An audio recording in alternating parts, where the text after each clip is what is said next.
Hey guys, so today is the 13th of March, and let's see what's going on.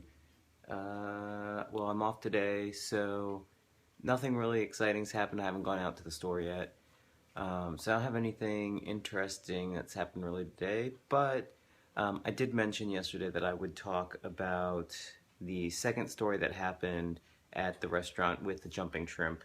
If you didn't see yesterday's journal, um, I'm not going to sort of go into it all over again, but suffice to say there were some shrimp that were not exactly dead on our table. But that's neither here nor there. Let's get right into today. So, while at the same restaurant, as you may or may not recall, it was myself, my spouse, and my spouse's student, and we were speaking a lot of English as practice for them.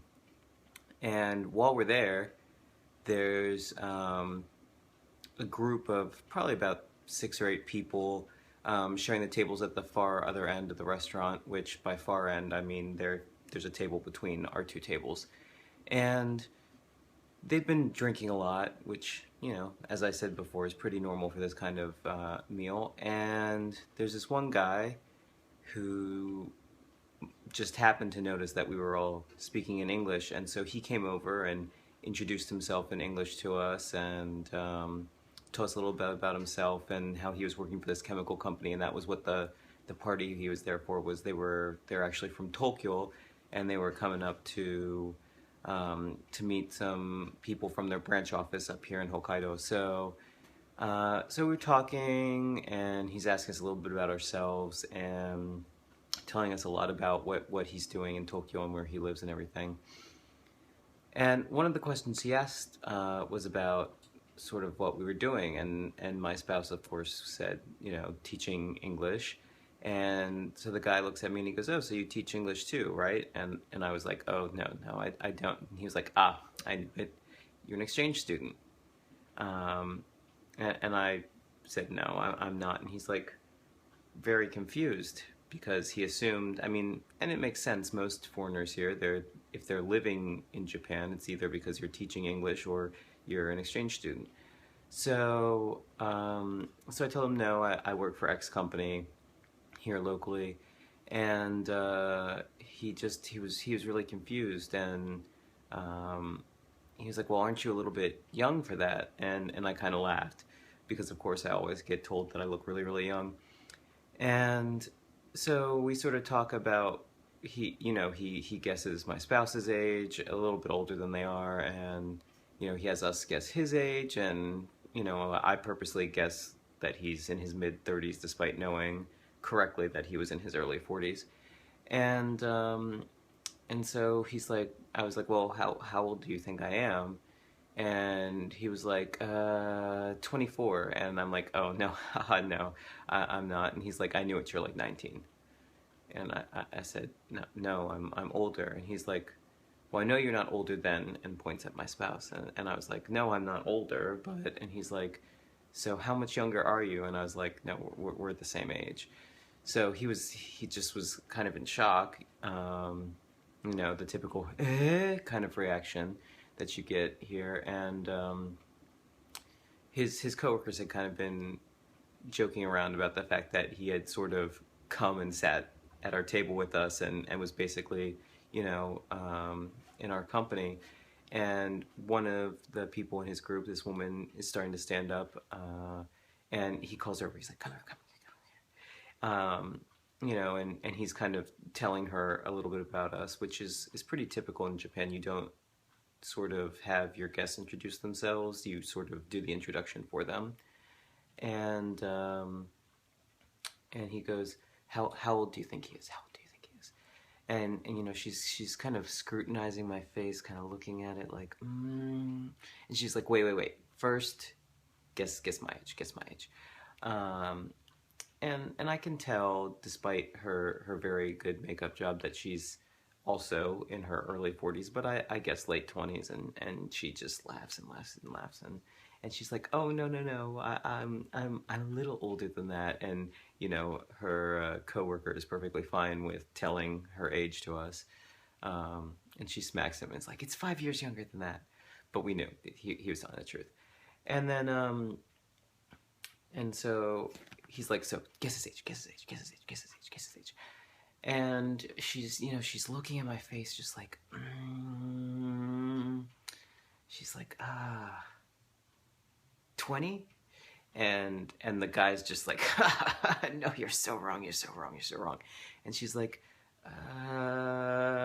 18? And he's like, no, no, no, no, no. And so she's like, younger? And I'm like, no, I'm much older. And she's like, I don't know, like 26. And I was like, no, And at the time I was 30, so I told her, oh, I'm 30. And she goes, hey, because she just can't believe it. And she's like, but your skin is just so young and smooth and like soft looking, and she's reaching towards me, and I'm sort of backing away because drunk woman is reaching for my face, but this hand is sort of coming at me, and she's hovering about there, and she goes, can I touch your face? And it's not unusual in Japan for people to ask to touch your hair or ask if it's real, because if it's anything different, in Japan can be very homogenous, and it can feel very insulting at times, but it's really just a naive sense of other things in the world. So, it would be a little bit rude and awkward, not that it wasn't already awkward to say no, so I just kind of nod like that, and she just starts doing this on my face while going, tsuru tsuru, tsuru tsuru dane, tsuru tsuru, which is the sound of something very smooth to the touch. So it's basically like going, it's smooth, oh, it's so smooth, oh, it's so smooth, like, lady, this is my face. And so she's just, it's like a mantra, and she's like hypnotized, like she can't stop. And I partially was thinking, man, I shouldn't have shaved this morning, so it wouldn't have been quite so smooth for her.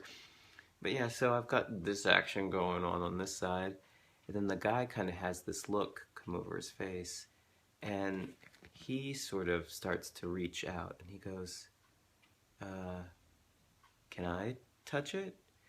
And I've already got this going on, and I'm like, well, I can't tell him no, because she's already on my face. So then he goes, and he's like, like, both sides of my fucking face are getting touched like this.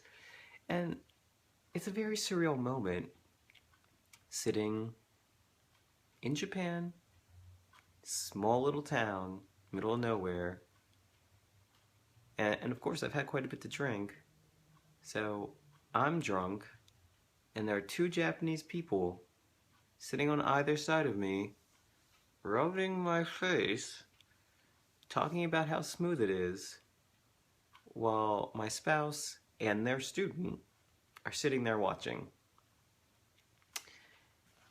So this is not a typical experience as far as I'm concerned. It's certainly the first time I've ever had anyone, let alone a pair of people,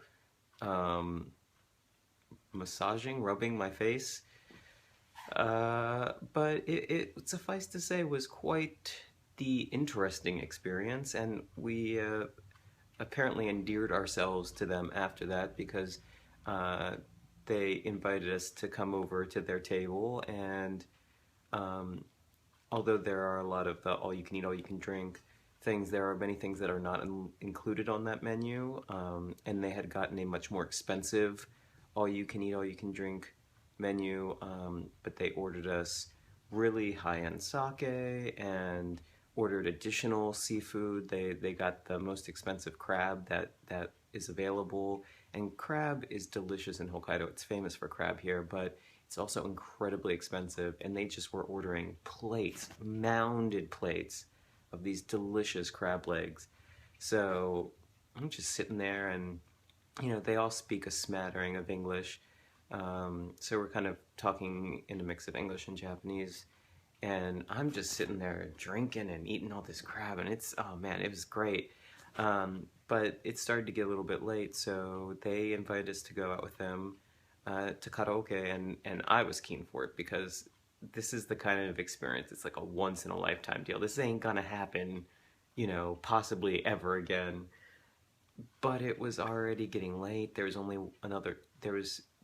one more train, so we were either were going to catch the last train home, or we were going to have to spend probably about 6,000 and or more on a taxi, which is around $60 US, um, at least. And one of the guys did offer us a ride, but he was the one that we didn't really know. And Japan is very safe, but we're both city kids, so it just doesn't quite feel right. And of course, we both had to get up really early the next day. I was still working out in the warehouse where I had to be up at like 5:30 in the morning. And it's already around midnight. And if you got to karaoke, it's at least another 2-3 hours that you're going to be out there. So, um, because my spouse's student said no, and my spouse was like, "There's no way in hell that I'm going to be up all night." So we turned them down, but they all gave us all their cards, and we'd mentioned that we were going to Tokyo at one point, like about a month later, and so the guy we first started talking to was like, "Oh, I have this apartment next to the Sky Tree, which is super famous as the tallest building in Tokyo. You can stay with me when you guys come, like no problem, free of charge. Just give me a call." And they all very very typical business fashion handed us all their business cards and reintroduced themselves again, and um, you know, we exchanged our cards with them, and it was just it was a very interesting experience. And suffice to say, we never called any of them, but that was quite a night. So uh, strange things can happen, even in the smallest, most unlikely of places. So I hope you enjoyed that little snippet of my life, and let me know if you guys have anything sort of specific you want to know. Um, and until next time, take care. Cheers.